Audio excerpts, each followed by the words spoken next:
Okay जी। सो आज हम लोगों ने टूल स्टार्ट करना है पावर पॉइंट का। ठीक है, उस पे हम काम करेंगे और आई होप कि आप लोगों के पास भी अब पावर पॉइंट। सो हम लोग पावर पॉइंट स्टार्ट करें। मैंने थोड़ा सा इसको ज़रा रियल क्लाइंट की तरह डील करने के लिए एक सिंपल प्रेजेंटेशन रखी हुई है। ठीक है, हम इमेजिन ये करेंगे क्लाइंट हमें वो सेंड की है और हम उसको रीडिज़ाइन करेंगे। ठीक है, मेरा पूरा कोशिश ये केस स्टडी इसी तरह बनाऊँ जैसे नॉर्मल क्लाइंट्स वगैरह आते हैं अपना कंटेंट देते हैं, तो उसी तरह आप भी चीज़ को फिर लेके जाएं। ठीक है, ताकि आपको थोड़ा आइडिया हो जाए कि क्लाइंट किस तरह से आता है और क्या काम वगैरह वो दे रहा होता है। ये जी मैंने एक सिंपल समझ लें कि एक नॉर्मल क्लाइंट के लिए, ठीक है, एक आप लोगों के लिए केस स्टडी क्रिएट की है कि हम यूट्यूब के लिए प्रेजेंटेशन डिज़ाइन करें। ठीक है, उन्हीं की ब्रांडिंग पे काम करेंगे और उनके या कुछ कंटेंट मैंने रखा हुआ है। सो क्लाइंट किस तरह की फ़ाइल हमें सेंड करता है और हम क्या करते हैं उसकी फ़ाइल के साथ, किस तरह डील करते हैं, कैसे डिज़ाइन करते हैं, तो वो सारा कुछ आज हम देखेंगे। सो यहाँ पे मैंने एक यूट्यूब सोर्स के नाम से एक फ़ाइल रखी हुई है। ठीक है, सिंपल प्लेन स्लाइड्स हैं, इसके अंदर कुछ भी नहीं है। ये फॉर एग्जाम्पल पहली साइड पर उनका लोगो है। ठीक है, साथ एक टैग लाइन है, इसको हम डिज़ाइन करेंगे किस तरह डिज़ाइन होती है।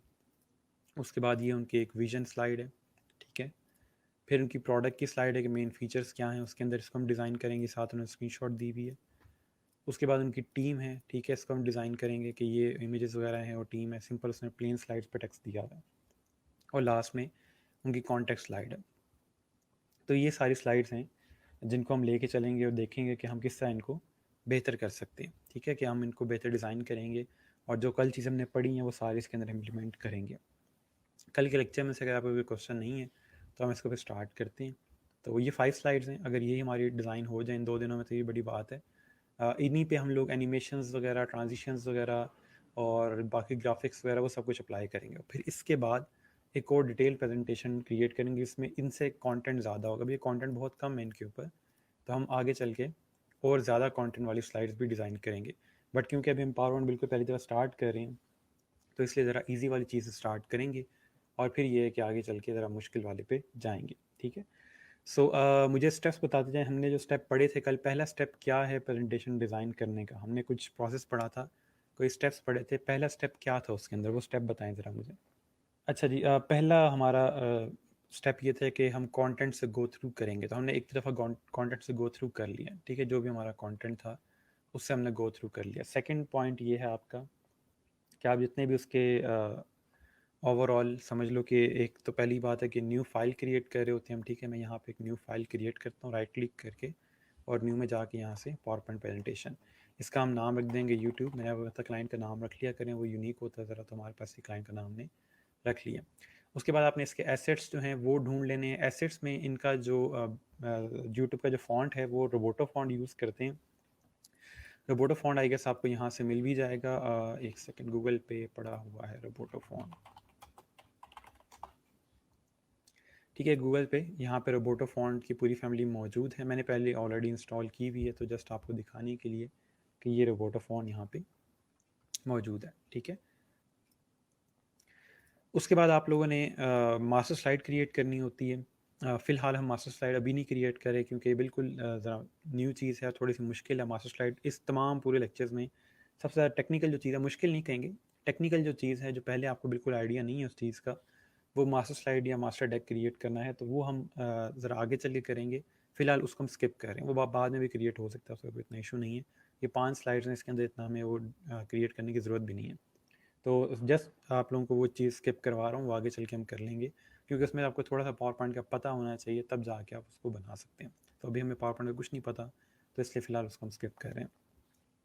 सो हमने यहाँ पे अपने पास एक फ़ाइल क्रिएट की, ये बिल्कुल एम्प्टी फाइल है, इस तरह से ही ओपन होगी। ठीक है, जो मैंने न्यू फाइल यहाँ क्रिएट की थी उसको मैंने यहाँ पे ओपन कर लिया। ठीक हो गया, इस तरह से आपके सामने तो सारा कुछ आ रहा होगा। ठीक है जी, तो हम लोगों ने अब वही जो ब्रांडिंग फॉन्ट था उनका रोबोटो वही यूज़ करेंगे, लेकिन बहरहाल ये हमारे पास इस तरह से जो फाइल है वो ओपन हो जाएगी बिल्कुल एम्प्टी। ठीक है, कुछ भी नहीं है इसके अंदर, हम कोई टेम्पलेट यूज़ नहीं कर रहे, कुछ भी नहीं कर रहे, सब कुछ स्क्रैच से बनाएंगे।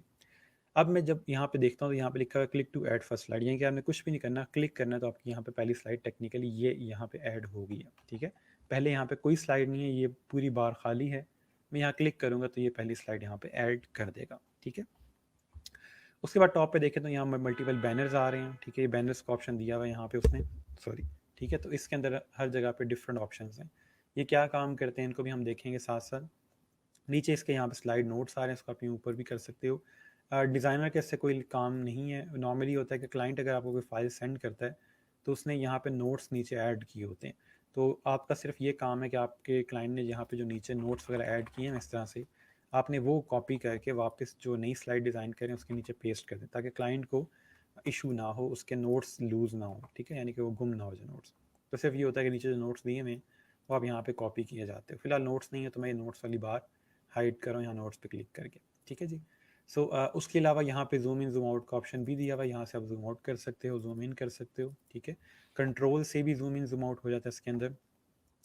इलस्ट्रेटर में ऑल्ट से होता है, यहाँ कंट्रोल से होगा, ठीक है। मैं साथ साथ आपको टूल्स बताता जाऊँगा और इलस्ट्रेटर के साथ कंपेयर भी करता जाऊँगा, ताकि आपको ये पता हो कि वहाँ पे जो हम काम करते हैं वो यहाँ पे किस तरह होता है। क्योंकि कल जो मैंने प्रेजेंटेशन आपको दिखाई हैं, आपको ये लगता है कि आप वो इलस्ट्रेटर में बना सकते हो, तो अगर आप वो चीज़ इलस्ट्रेटर में बना सकते हो तो वही टूल्स यहाँ पे किस नाम से और कैसे काम करते हैं वो मैं आपको बताऊँगा।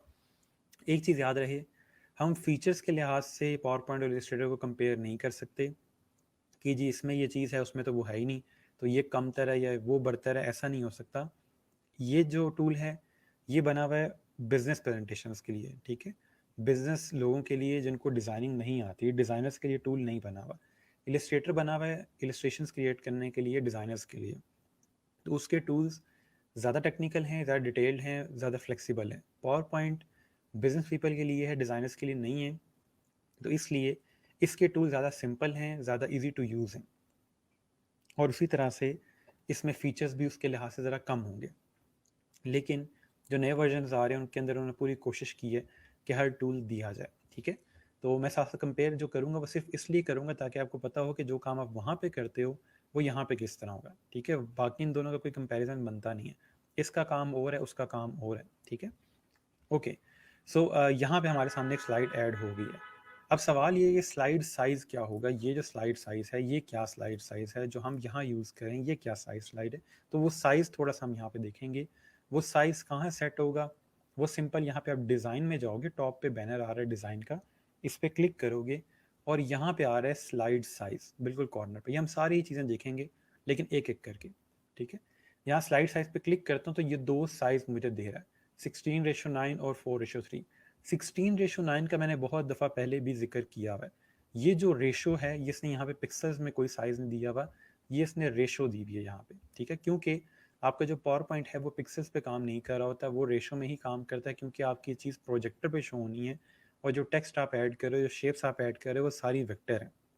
इसलिए जब प्रोजेक्टर पे चीज़ शो कर रहे होते हैं तो वो कभी बड़ा प्रोजेक्टर होता है, कभी छोटा प्रोजेक्टर होता है, कभी स्क्रीन होती है, तो उसको पिक्सल से कोई लेना देना नहीं है, उसको सिर्फ रेशो से लेना देना है। तो यहाँ पे दो आ जाती हैं, 16:9 और 4:3। 4:3 जो है वो नॉर्मली आपके पास स्टैंडर्ड साइज़ कहलाता है, जो आपके पास इस तरह का दिखता है। ये देखिएगा, एक सेकेंड, ये इस तरह से, ठीक है। आपने जो अपनी यूनिवर्सिटी में प्रेजेंटेशन वगैरह देखी होंगी, या मैं जो प्रेजेंटेशन साइज़ यूज़ कर रहा हूँ वो 4:3 होता है, ठीक है। यहाँ पे जो डिज़ाइन में मैं क्लाइंट्स के लिए यूज़ करता हूँ वो 16:9 होता है, उसकी विड्थ थोड़ी ज़्यादा होती है। और ये HD स्क्रीन साइज़ है, यानी कि 1920 1080 जो है वो भी 16:9 ही बनता है, ठीक है, अगर उसकी रेशो निकालें तो इस तरह से आपके पास ये साइज़ आता है। अब सवाल ये कौन सा साइज़ कब यूज़ करना है, इसको बड़े ध्यान से समझिएगा। अगर आपको बात समझ आ गई तो साइज़ की फिर कभी आपको टेंशन नहीं होगी।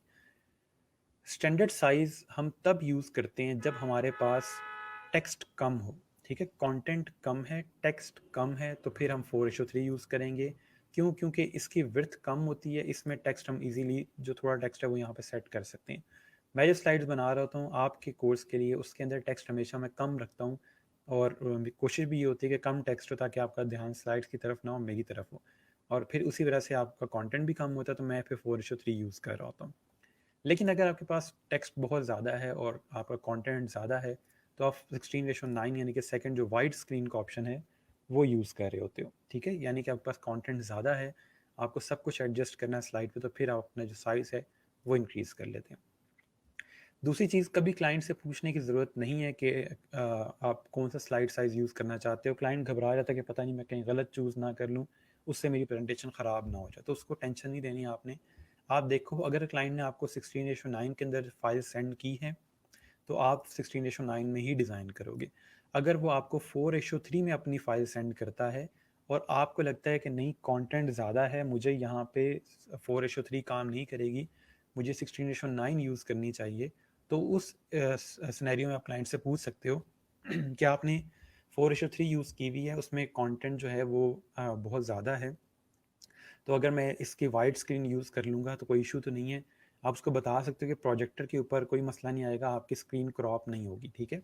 जो प्रोजेक्टर्स होते हैं वो 4:3 और 16:9 बिल्कुल दोनों को ठीक दिखाते हैं, उसमें कोई फ़र्क नहीं होता।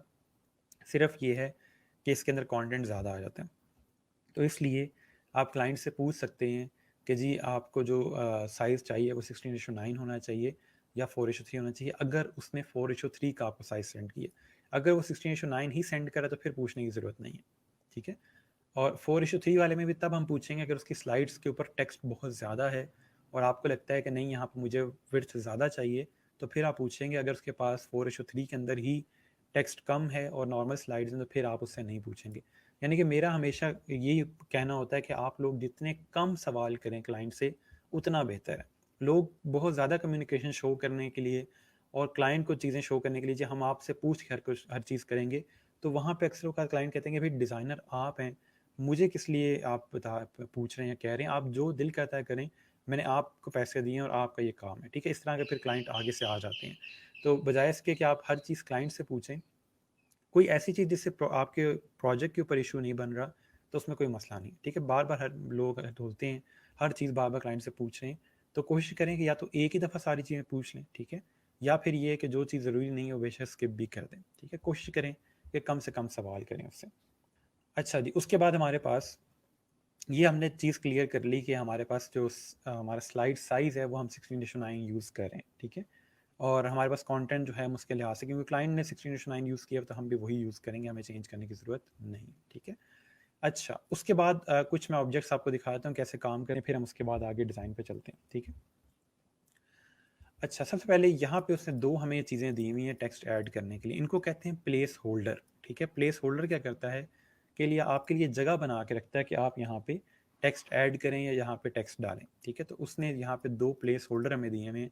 एक में उसने लिखा हुआ है क्लिक टू ऐड टाइटल, यहाँ पे हम टाइटल ऐड कर सकते हैं, ठीक है। और नीचे उसने लिखा हुआ है क्लिक टू ऐड सब टाइटल, यानी कि बॉडी टेक्स्ट यहाँ पे आएगा। बॉडी टेक्स्ट का उसने साइज छोटा रखा हुआ है और टाइटल का साइज उसने बड़ा रखा हुआ है, तो इनको प्लेस होल्डर कहते हैं। ये आप खुद भी बनाते हो और यही आपकी मास्टर स्लाइड है कि उसने पहले से चीज़ें बना के रखी हुई हैं कि मैं आऊँ और यहाँ पे आके जस्ट टेक्स्ट ऐड कर दूँ, ठीक है। तो ये टोटल दो चीज़ें इसने यहाँ पे क्रिएट की हुई हैं। तो इन दोनों का फ़िलहाल यहाँ पे डिलीट कर दें, हम खुद से अपना टेक्स्ट वगैरह ऐड करेंगे, यहाँ पे कोई मसला नहीं है, वो बाद में भी ऐड हो सकता है। तो हम एक प्लेन बिल्कुल एम्प्टी स्लाइड के ऊपर काम करेंगे, यहाँ पे और कोई चीज़ मौजूद नहीं है। एक दफ़ा मैं आपको सारी इन बैनर से गो थ्रू करवा देता हूँ कि इनमें क्या क्या ऑप्शन मौजूद हैं और क्या चीज़ क्या करती है। इसके अलावा आपका कोई सवाल हो कि कौन सा कोई बटन इस तरह का है जो आपने देखा है और आपको पता नहीं है कि वो किस तरह काम करेगा, तो वो मुझे बता दीजिएगा, उसको भी हम देख लेंगे। अब आते हैं वापस यहाँ पे। सबसे पहले आपके पास फाइल के ऑप्शंस हैं, ठीक है। यहाँ पे आप लोग सिंपल जो आप समझ लो कि यहाँ पे टेम्पलेट्स वगैरह दिए हुए, लेकिन हम हमेशा ब्लैंक फाइल से स्टार्ट करते हैं। बाकी यहाँ पे सेव वगैरह के ऑप्शंस हैं, वो आगे चल के हम देख लेंगे। सेव कंट्रोल ऐसे सिंपल सेव होता है, उसमें कोई इतनी मुश्किल चीज़ नहीं है। वापस आते हैं, यहाँ स्टार्ट होता है सारा कुछ। ये होम है, इसके अंदर आपके मेन ऑप्शंस ने दिए हुए हैं कि आप कुछ भी पेस्ट करना चाहते हैं, यहाँ पे पेस्ट के ऑप्शन है। डिफरेंट ऑप्शंस हैं पेस्ट के, ये मैं आपको बताऊंगा कैसे काम करते हैं। उसके अलावा न्यू स्लाइड का ऑप्शन है कि आपको नई स्लाइड चाहिए तो किस स्टाइल की नई स्लाइड चाहिए। फॉर एग्जांपल यहाँ पे टाइटल स्लाइड है, टाइटल और कंटेंट स्लाइड है, सेक्शन हेडर है, यानी कि डिफरेंट स्टाइल्स उन्होंने क्रिएट किए हैं। एक मैं आपको दिखा देता हूँ कि अगर आप कंपैरिजन करना चाहते हो दो चीज़ों का अपनी स्लाइड पे, तो इस पर क्लिक करेंगे तो यहाँ पे टाइटल है और नीचे यहाँ पे हेडिंग है उसकी, और उसके बाद उसने यहाँ पे आपको इमेज ऐड करने की या टेबल्स वगैरह ऐड करने की ऑप्शन दी हुई है। तो इस तरह से बने बनाए आपके पास ये जो ऑप्शंस हैं वो मौजूद हैं, और आप खुद से भी इस तरह के ऑप्शंस क्रिएट कर सकते हैं, उनका नाम रख सकते हैं। ये कैसे करेंगे, ये हम जब मास्टर स्लाइड क्रिएट करेंगे उसमें ये चीज़ आएगी, ठीक है। अच्छा, उसके बाद देखें तो यहाँ पे लेआउट वगैरह क्रिएट की हुई है, वो अगर आपकी स्लाइड बनी हुई है और उसका लेआउट चेंज करना चाहते हो तो यहाँ से लेआउट चेंज कर सकते हैं। उसके अलावा रीसेट करना है, आपने कोई गलत कर दिया है, चीज़ एडिट कर दी है, उसमें आपका लेआउट ख़राब हो गया, तो आप यहाँ से रीसेट भी कर सकते हैं। इसके अलावा यहाँ सेक्शन क्रिएट कर सकते हैं, ये नॉर्मल चीज़ें इतनी ज़्यादा यूज़ नहीं होती हैं, आप सिंपल यहाँ से न्यू स्लाइड क्रिएट कर रहे होते हो, ठीक है। मैं साथ साथ बताता भी चाहूँगा कि कॉमन आप बहुत ज़्यादा कौन सी चीज़ यूज़ करोगे। अच्छा, उसके बाद हम यहाँ पे कोई टेक्स्ट ऐड करते हैं, फॉर एग्जांपल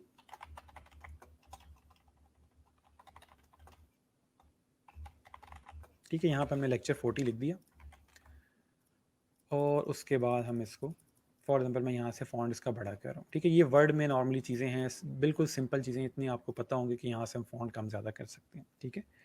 अच्छा, अब फॉर एग्जांपल मैं यहाँ से फ़ॉन्ट्स का इतना कर रहा हूँ कि ताकि आपको स्क्रीन पे नज़र आ जाए, ठीक है। फ़ॉन्ट चेंज कहाँ से होगा, ये सिंपल यहाँ पे फ़ॉन्ट चेंज के ऑप्शंस हैं, सेम उसी तरह से जैसे हम लोग वर्ड वगैरह में करते हैं।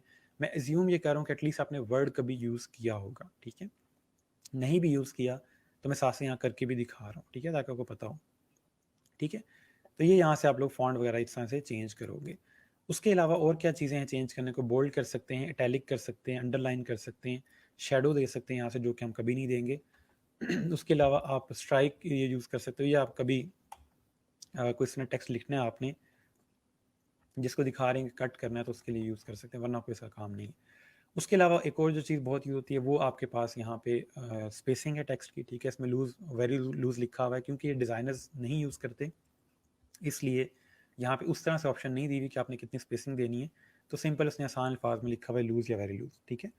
अच्छा, उसके बाद अपर केस लोअर केस करना है टेक्स्ट को, ये वो ऑप्शंस आ गए यहाँ पे सारे, ठीक है। इनमें कोई क्वेश्चन हो तो बता दें। सिंपल सेंटेंस केस ये करता है कि पहला जो लेटर है किसी सेंटेंस का उसको कैपिटल कर देगा, ठीक है। उसके बाद अपर केस में सॉरी लोअर केस में सब कुछ लोअर केस में आ जाएगा, अपर केस में सारा कुछ अपर केस में हो जाएगा।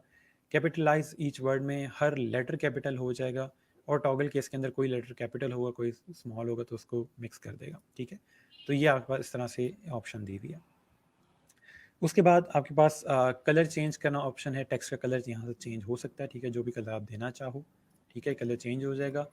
और इसके अलावा ये आपके पास मैंने बता दिया कि फ़ॉन्ट कम ज़्यादा करने का ये भी ऑप्शन है, और उसके अलावा यहाँ पे भी ऑप्शन है, ठीक है जी। इसके बाद यहाँ पे रिमूव फॉर्मेटिंग का या क्लियर ऑल फॉर्मेटिंग का ऑप्शन है, इस पर क्लिक करेंगे तो सारी फॉर्मेटिंग ख़त्म हो जाएगी, यानी कि आपका जो टेक्स्ट है वो बिल्कुल जो टेम्पलेट का बेसिक फ़ॉन्ट है और फ़ॉन्ट साइज़ है उसके अंदर आ जाएगा, ठीक है। तो जो भी आपकी फॉर्मेटिंग हुई भी थी इस पर क्लिक करेंगे तो सारी रिमूव हो जाएगी। अच्छा, इसके बाद उसके बाद यहाँ पे बुलेट पॉइंट्स वगैरह के ऑप्शन दिए हुए हैं, ठीक है। आपके पास नंबरिंग का ऑप्शन है, ये उसने लाइन हाइट का ऑप्शन दिया हुआ है, ठीक है। अगर आपके पास मल्टीपल लाइंस हैं, ठीक है, इस तरह से, तो आपकी यहाँ से लाइन हाइट है वो एडजस्ट हो सकती है, ठीक हो गया। नेक्स्ट आपके पास यहाँ पे उसने टेक्स्ट की डायरेक्शन दी हुई है, आपने टेक्स्ट को किस डायरेक्शन में लिखना है, ठीक है, क्या डायरेक्शन आप यूज़ करना चाह रहे हैं टेक्स्ट के लिए,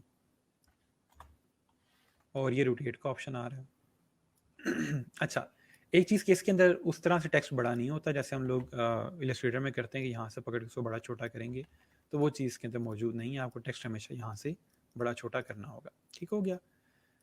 नेक्स्ट आपके पास अलाइन टेक्स्ट है कि आपने इस बॉक्स के सेंटर में अलाइन करना है, लेफ्ट पे राइट पे, तो ये नॉर्मली हम लोग इसको ज़्यादा सेंटर में, सॉरी हमने गलती कर दी है कि हमने इसको हाथ से पकड़ के रोटेट कर दिया, ये ऐसे आएगा यूँ, ठीक है जी। तो ये हमारे पास रोटेशन हमेशा टॉप पे यहाँ पे आना चाहिए।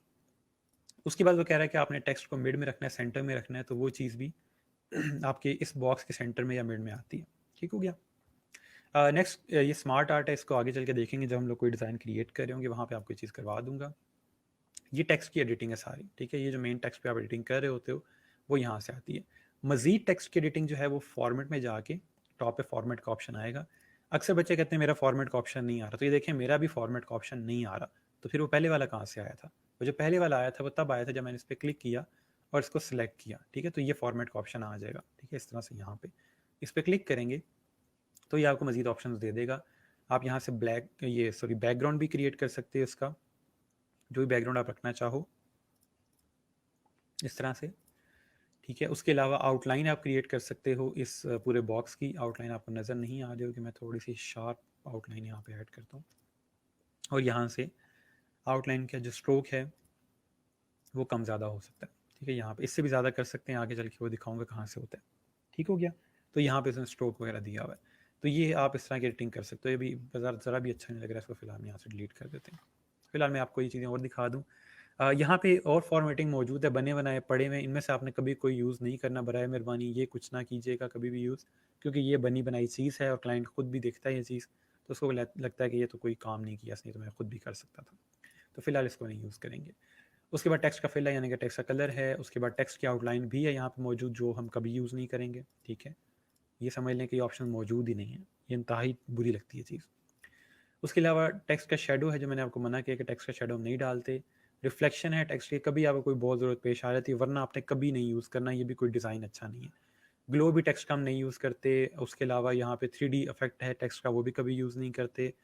टेक्स्ट रोटेशन है, इन केस आप किसी ऑब्जेक्ट के ऊपर टेक्स्ट लगा रहे हैं तो वहाँ पे हम इसको यूज़ कर लेंगे, डेट्स फाइन, इसको यूज़ कर सकते हैं। ट्रांसफॉर्म टेक्स्ट, अगर आप राउंड में टेक्स्ट लिखना चाह रहे हो तो ये वो बनी बनाई चीज़ें यहाँ पर उन्होंने दी हुई हैं, तो इनको भी थोड़ा अवॉइड कीजिएगा, अनलेस कि आप किसी शेप के साथ उसको राउंड करके लिख रहे हैं, ठीक है। तो ये कुछ चीज़ें हैं जो मैंने आपको बता दें कौन सी यूज़ करनी है और कौन सी नहीं यूज़ करनी।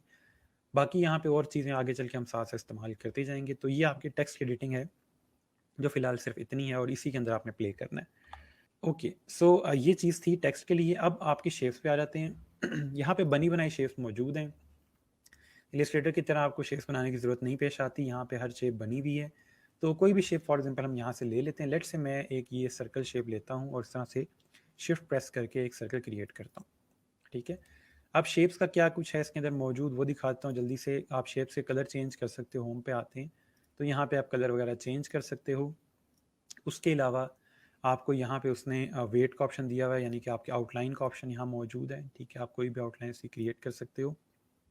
उसके अलावा आप इसके जो एक सेकंड, यहाँ में क्या दिखा रहा था आपको, हाँ, आउटलाइन अगर ख़त्म करनी है तो नो आउटलाइन का ऑप्शन भी मौजूद है, और अगर फिल ख़त्म करना है तो नो फिल का भी ऑप्शन मौजूद है, ठीक है।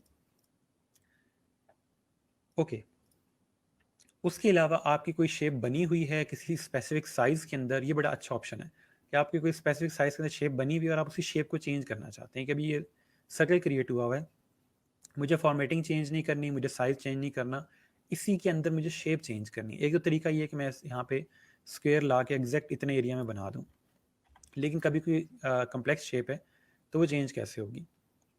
आप फॉर्मेट में जाओगे, एडिट शेप में जाओगे, यहाँ ऑप्शन आ रहा है एडिट शेप का, इस पर क्लिक करोगे और यहाँ ऑप्शन आ रहा है चेंज पॉइंट का, चेंज शेप का, सॉरी, ठीक है। चेंज शेप पे जाओगे और यहाँ से जो भी शेप आपने चेंज करना है, स्क्वायर क्रिएट करना है, इसको यहाँ पे क्लिक करोगे तो ये रेक्टेंगल में कन्वर्ट हो जाएगा इस तरह से, ठीक है। क्या किया हमने, एडिट शेप में गए, यहाँ से गए और कोई भी शेप सेलेक्ट करोगे, ये साइज़ वही रहेगा, जस्ट शेप चेंज हो जाएगी। यहाँ क्लिक करोगे तो ये देखें उसने उसको जो आपका मल्टीप्लाई का निशान था उसमें चेंज कर दिया, उसमें साइज़ चेंज करा क्योंकि उसका विड्थ जो है वो ज़्यादा रखी जाती है। यहाँ से एक सेकंड में दिखाता हूँ, ये देखिएगा इसका जो आउटर स्पेस होती है वो थोड़ी सी ज़्यादा रखी जाती है। हम कोई और शेप देखते हैं, ये वाली फॉर एग्जांपल, तो ये उसने उसी साइज़ के अंदर शेप चेंज कर दी, ठीक है। तो ये शेप चेंज का ऑप्शन है इसके अंदर। उसके अलावा एक और ऑप्शन भी इसके अंदर है एंकर पॉइंट्स वाला, जो कि राइट क्लिक करके एडिट पॉइंट्स में आता है, ठीक है। जैसे हम लोग एंकर पॉइंट वहाँ पे एडिट करते थे, सेम उस तरह का ऑप्शन यहाँ पे मौजूद है। क्लिक करेंगे एडिट पॉइंट्स पे तो यहाँ पे उसने उसी तरह से एंकर पॉइंट्स वगैरह दे दिए, तो आप उसको भी इस तरह से चेंज कर सकते हैं, ठीक है। यूँ करके जो भी आप चेंज करना चाहो आप अपनी शेप को इस तरह से चेंज कर सकते हैं, ठीक है, जो भी मर्ज़ी बना लें। तो वो अंडा हम इसमें बना सकते हैं, ठीक हो गया। तो ये आपके पास एक ऑप्शन, और इसके अंदर नए जो आपके पास वर्जन आ रहे हैं उसके अंदर है, आई एम नॉट श्योर कि 2010 वाले वर्जन में ये है या नहीं है, लेकिन 13 के बाद ये ऑप्शन उन्होंने दिया है। अच्छा, तो ये आपकी शेप के ऊपर ऑप्शंस हैं। इसके अलावा भी शेप्स की मल्टीपल चीज़ें हैं, वो आगे चल के साथ साथ मैं आपको करवाता जाऊँगा। बाकी ये शेप्स मौजूद हैं इसके अंदर, ठीक है, आप इनके ऊपर काम करेंगे। सो टेक्स्ट और शेप नॉर्मली यूज़ होते हैं, बाकी हम अभी ये डिज़ाइन करते हैं साथ साथ, तो और चीज़ें क्लियर हो जाएंगी। सो यहाँ तक अगर चीज़ें क्लियर हैं तो क्लियर लिख दें, फिर हम ये प्रेजेंटेशन डिज़ाइन करना स्टार्ट करते हैं। सबसे पहले हमारे पास ये वाली एक स्लाइड है जिसके अंदर उसने यूट्यूब लिखा हुआ है और नीचे ब्रॉडकास्ट योरसेल्फ, यानी कि इनकी एक टैगलाइन है। हमने इसको डिज़ाइन करना, तो पहले कवर जो हमारे पास स्लाइड आएगी उसमें कोशिश ये होती है कि ज़रा इम्पैक्ट क्रिएट हो, और नॉर्मली उसमें हम बैकग्राउंड यूज़ कर रहे होते हैं। तो यहाँ पे मैंने कुछ इमेजेस रखे हुए हैं जो हम रिज्यूम में करेंगे, क्लाइंट ने हमें सेंड किए हैं, और सारे जो हैं वो वीडियो मेकर्स को टारगेट कर रहे हैं, यानी कि कोई ना कोई कैमरा उठा के कुछ ना कुछ कर रहे हैं। व्लॉगर्स हैं, वीडियो मेकर्स हैं, वीडियो एडिटर्स हैं, तो उनको हमने टारगेट किया। तो मैं सिंपल यहाँ से कॉपी करके एक इमेज लेके आता हूँ और यहाँ ला के पेस्ट करता हूँ इस तरह से, ठीक है, सिंपल कॉपी पेस्ट किया है। सो सबसे पहले हमारे पास ये वाली एक स्लाइड है जिसके अंदर उसने यूट्यूब लिखा हुआ है और नीचे ब्रॉडकास्ट योरसेल्फ, यानी कि इनकी एक टैगलाइन है। हमने इसको डिज़ाइन करना, तो पहले कवर जो हमारे पास स्लाइड आएगी उसमें कोशिश ये होती है कि ज़रा इम्पैक्ट क्रिएट हो, और नॉर्मली उसमें हम बैकग्राउंड यूज़ कर रहे होते हैं। तो यहाँ पे मैंने कुछ इमेजेस रखे हुए हैं जो हम रिज्यूम में करेंगे, क्लाइंट ने हमें सेंड किए हैं, और सारे जो हैं वो वीडियो मेकर्स को टारगेट कर रहे हैं, यानी कि कोई ना कोई कैमरा उठा के कुछ ना कुछ कर रहे हैं। व्लॉगर्स हैं, वीडियो मेकर्स हैं, वीडियो एडिटर्स हैं, तो उनको हमने टारगेट किया। तो मैं सिंपल यहाँ से कॉपी करके एक इमेज लेके आता हूँ और यहाँ ला के पेस्ट करता हूँ इस तरह से। ठीक है, सिंपल कॉपी पेस्ट किया है। मैं कमेंट देख लूँ फिर हम आगे चलते हैं। सर जी, इसमें क्लिपिंग मास्क का ऑप्शन भी होता किसी और नाम से, मुझे भूल गया है, अगर हो सके तो बता दें। इसमें क्लिपिंग मास्क नहीं है, आप डायरेक्ट इमेज की शेप वगैरह चेंज कर सकते हैं। ठीक है, क्लिपिंग मास्क की ज़रूरत पेश नहीं आती इसके अंदर। सर मेरे पास 16 वर्जन है, इसमें ये ऑप्शंस हैं। बिल्कुल, मैंने आपको बताया कि 13 के बाद तमाम में ये सेम ऑप्शंस हैं। ओके, सो यहाँ पे मैंने इमेज ऐड कर दिया। अब मसला ये है कि ये जो इमेज मैंने ऐड किया इसको पूरे बैकग्राउंड पे होना चाहिए, तो मैं इसको यहाँ पे रख के और शिफ्ट प्रेस करके इस तरह से बड़ा कर लेता हूँ। ठीक है, यहाँ मैंने इसको फिट कर दिया। अब इसमें मसला ये है कि ये जो नीचे इमेज है ये हमारी स्लाइड से थोड़ा सा बड़ा है, कि इमेज जो है मेरी स्लाइड से, ये देखें, बाहर जा रहा है। तो इसको एडजस्ट कैसे करेंगे? सिंपल क्रॉप के साथ। तो क्या करूँगा मैं, यहाँ से ये फॉर्मेट में जाके टॉप पे क्रॉप का ऑप्शन आ रहा है, इस पर क्लिक करूँगा, तो जो मेरी स्लाइड है ये नीचे बिल्कुल मुझे बाउंड्री नज़र आ रही है अपनी स्लाइड की, यहाँ जाके मैं छोड़ दूँगा इसको, तो इस तरह से क्रॉप हो जाएगा। ठीक है, ये क्रॉप का ऑप्शन आ रहा है, इस पर क्लिक करोगे तो यहाँ से क्रॉप हो जाएगा। जूम आउट करके आप इसको एडजस्ट भी कर सकते हो कितना एरिया आपने दिखाना है। ठीक है, कोई टूल वगैरह सेलेक्ट नहीं करना, सिंपल क्रॉप ही सारा कुछ आपको करके देगा। यहाँ कोई सिलेक्शन, कोई डायरेक्ट सिलेक्शन कुछ भी नहीं है। ठीक है, सिंपल आप ड्रैग करोगे तो आपको एडजस्ट कर देगा। अच्छा, एक और तरीका भी है क्रॉप का, मैं सिंपल यहाँ से कॉपी करता हूँ और पेस्ट करता हूँ यहाँ पे लाके। तो अब मेरे जो बैकग्राउंड है वो मैंने आपको बिल्कुल इसके स्लाइड पे फिट करना है इस इमेज को। तो एक और तरीका ये, इस पर क्लिक किया और अब नीचे वाले ऑप्शन पे क्लिक करेंगे यहाँ पे क्रॉप पे, और ये ऑप्शन आ रहा है एस्पेक्ट रेशो, कि किसी रेशो में से क्रॉप करना है। तो हमारा जो बैकग्राउंड है वो 16:9 का है, तो ये नीचे उसने रेशो दी हुई है हमारे वाली। इस पर मैं क्लिक करूँगा तो उसने 16:9 का खुद ब खुद क्रॉप करके दे दिया। मैं साइड पर क्लिक करूँगा, अब मेरा इमेज जो है वो टेक्निकली बिल्कुल फिट आना चाहिए इस तरह से। ठीक है, क्योंकि उसने इसको क्रॉप कर दिया है 16:9 में। और अब मैं इस ऑब्जेक्ट को बिल्कुल मिड में करने के लिए वापस इस पर क्लिक करूँगा और क्रॉप में जाके इसको बिल्कुल हल्का सा ऊपर कर लूँगा ताकि ये बिल्कुल इस पर फिट आ जाए। ठीक है, सिंपल मूव करने से चीज़ें सेट हो रही हैं, कोई टूल नहीं सेलेक्ट करे, सिंपल क्रॉप पे जाते हैं, वो सारे ऑप्शन हमें दे रहा है, तो ये काफ़ी आसान है उस लिहाज से। ओके, सो ये हमने सिंपल इमेज यहाँ पे क्रॉप कर दिया है। अब आते हैं नेक्स्ट चीज़ के ऊपर कि हमने ये वाला जो लोगो है ये कॉपी किया यहाँ पे लाके और ये पेस्ट कर दिया, सिंपल लोगो। ठीक है, कोई और साइंस नहीं है इसमें। अब जो मेरा ये पर्सन है ये थोड़ा सा मुझे यहाँ पे इसको बैक पे करना पड़ेगा, तो मैं क्रॉप में जाता हूँ और अब की बार ये नीचे वाला जो मेरा ऑप्शन आ रहा है, शिफ्ट प्रेस करके इस तरह से इसे कट करूँगा इतना, ताकि मेरे लोगों से थोड़ा दूर हो जाए। ठीक हो गया?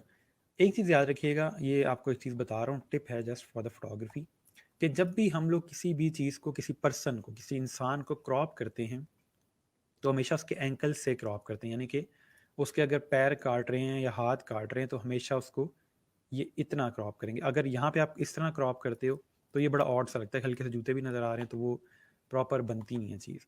तो हमेशा हम इसको प्रॉपर एंकल से क्रॉप करेंगे, और अगर बाजू काट रहे हैं उसके तो बाजू भी यहाँ से कटेंगे। ठीक है, हाफ से।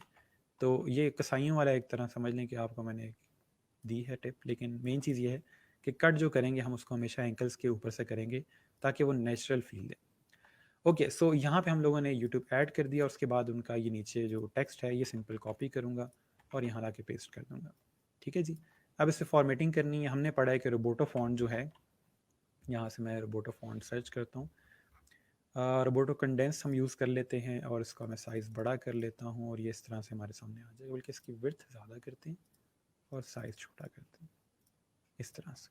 ठीक है जी, तो सिंपल हम लोगों ने यहाँ पे इस तरह से आपका इमेज ऐड कर दिया।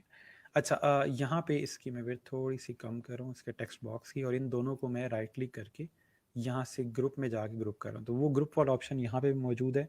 आप सिंपल Ctrl+G प्रेस करोगे तब भी ग्रुप हो जाएगा, जस्ट लाइक इलस्ट्रेटर। ठीक है, और मैं ये मेक श्योर करना चाह रहा हूँ कि मिड में हो और सेंटर में हो, तो मैं इसको यहाँ पे रखता हूँ। इसको सेलेक्ट किया, फॉर्मेट में गए, ठीक है, फॉर्मेट में जाके यहाँ पे अलाइन का ऑप्शन आ रहा है, ठीक है, इस पर क्लिक करेंगे और सेंटर लाइन, ठीक है, और वापस मिड अलाइन, तो ये इस तरह से अलाइन हो जाएगा। इसमें भी उसी तरह के अलाइन के ऑप्शन मौजूद है, ठीक है। और उसके बाद यहाँ पे इसको अनग्रुप कर लेंगे कंट्रोल शिफ्ट जी से, ठीक है, अनग्रुप हो जाएगा और आप इस तरह इसको यूज़ कर सकते हैं।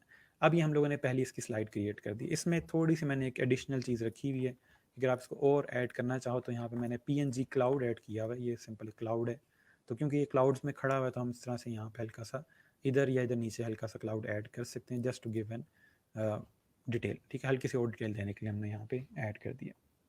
ओके, नेक्स्ट चीज़ हमारे पास, यानी कि हमने यहाँ पे क्लाउड ऐड कर दिया, तो इस स्लाइड में कोई इशू हो, कोई चीज़ समझ ना आए तो जल्दी से बता दें। सो ये हमारी पहली स्लाइड थी, ठीक है, इसमें हल्का हमने यहाँ पे क्लाउड वगैरह ऐड कर दिया और ये सारी चीज़ होगी। नेक्स्ट स्लाइड पे आ जाते हैं विजन वाली, ठीक है, इसमें कंपनी विजन है और यहाँ पे उसने जो भी उनका विजन है वो लिखा हुआ है। सो यहाँ से क्लिक करेंगे न्यू स्लाइड पे और ये सारा कंटेंट आया इसको डिलीट कर दें, हम खुद से टेक्स्ट ऐड करेंगे। अच्छा, वापस आते हैं कंपनी विजन पे। इसके लिए मैंने बैकग्राउंड इमेज यहाँ पे रखा हुआ है, इसको कॉपी करेंगे, उसी तरह से ला के यहाँ पेस्ट करेंगे और क्रॉप में जाके एस्पेक्ट रेशो और 16:9, ठीक हो गया। इसको मैं यहाँ से बड़ा कर दूँ, कंट्रोल शिफ्ट प्रेस करके आप इसको दोनों साइड से बड़ा छोटा कर सकते हैं कंट्रोल शिफ्ट से। सो ये आपके पास हमने बैकग्राउंड ऐड कर दिया और इसकी इस वाली वाइट स्पेस को यूज़ करते हुए यहाँ पे हम लोग अपना जो टेक्स्ट है उसको ऐड करते हैं, ठीक है। एक सेकंड में एक चीज़ कंफर्म कर लूँ। ओके फाइन, ठीक है। सो यहाँ पे हमारे पास टेक्स्ट आ जाएगा कंपनी विजन वाला, ये सिंपल मैं यहाँ पे ऐड कर रहा हूँ, ठीक है। लेफ्ट अलाइन करेंगे इसको, ये बेसिक चीज़ें हैं तो इसमें हम थोड़ा सा स्पीड अप करेंगे चीज़ को। फॉन्ट साइज़ बड़ा करूँगा और यहाँ से इसका कंडेंस फॉन्ट करें या जो दूसरा रोबोटो का वर्जन है ब्लैक वाला, ये ट्राई करते हैं, ठीक है। तो ये इस तरह से हमने कंपनी विजन यहाँ पे लिख दिया। नेक्स्ट चीज़ है नीचे उसका जो ये वाला ऑप्शन है, ये पेस्ट करते हैं और लेफ़्ट, और रोबोटो लाइट का भी फॉन्ट पड़ा हुआ है ये वाला, ठीक है, तो ये हम यूज़ करेंगे यहाँ पे इस तरह से, और फॉन्ट साइज बड़ा कर लें,